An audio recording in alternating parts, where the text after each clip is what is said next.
Well, yes, I'm Kevin Harris, farmer producer out here by Abilene, Kansas. I taught high school agriculture for 14 years and then came back out and took over the family farm. Well, I think Kansas agriculture is just vast. We are the breadbasket of the world, as I would say it. We have a very vast state to where we can go from eastern Kansas, that's more like the Corn Belt, to western Kansas, that's on the high plains, which is more arid, and we have to manage our soils differently, those types of things. Much diversification in the 400 some miles that you travel from east to west.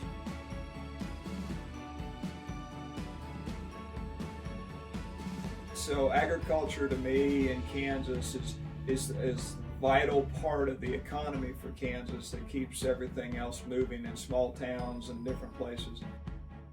It's a group of people who are passionate. I think Kansas agriculture has a lot of passionate folks who are involved in the industry, a lot of leaders within the industry.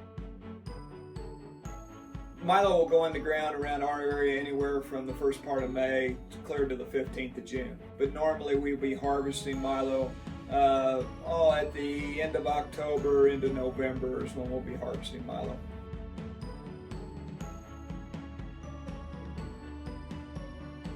Well, I think sorghum has a lot of benefits. I promote that quite a bit here in this office. In fact, that sorghum has the ability to withstand some weather conditions that other crops can't.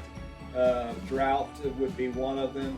Also has the ability to hang on at different times when water isn't quite there, and then when it gets it, take off and go again.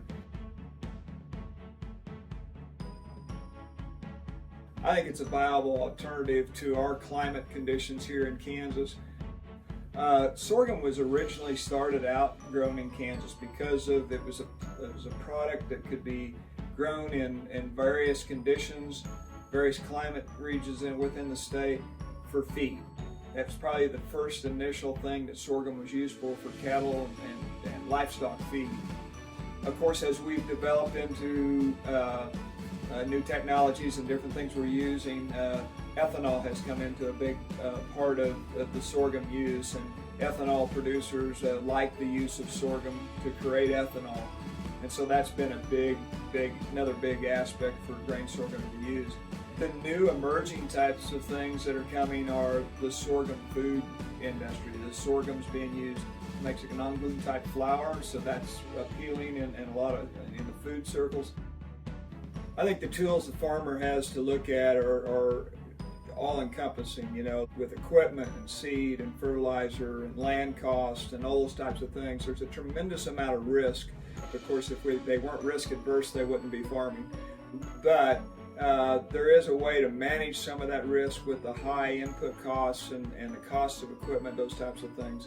When you look at that as far as Mother Nature can wipe that crop out, in a matter of hours, having the assurance and the peace of mind that there's some protection on those input costs is a big help to farmers. And so they're going to their local bank and getting what we call an operating loan, so that they can have the funds to be able to buy seed and fertilizer and fuel and equipment repairs, all those kinds of things that need to happen so that they can get a crop into the ground and be able to manage that crop throughout the growing season. Agricultural lenders will ask, do you have an insurance policy on that crop, so that they can have something to back that loan so that they can loan the operator. It's just a great way of life. It's a great place to raise a family. And of course, agriculture is diverse. Every day we go out, we're not sure exactly what all is going to happen. We have a general plan, and then we can get surprised or have great experiences that we never thought would happen.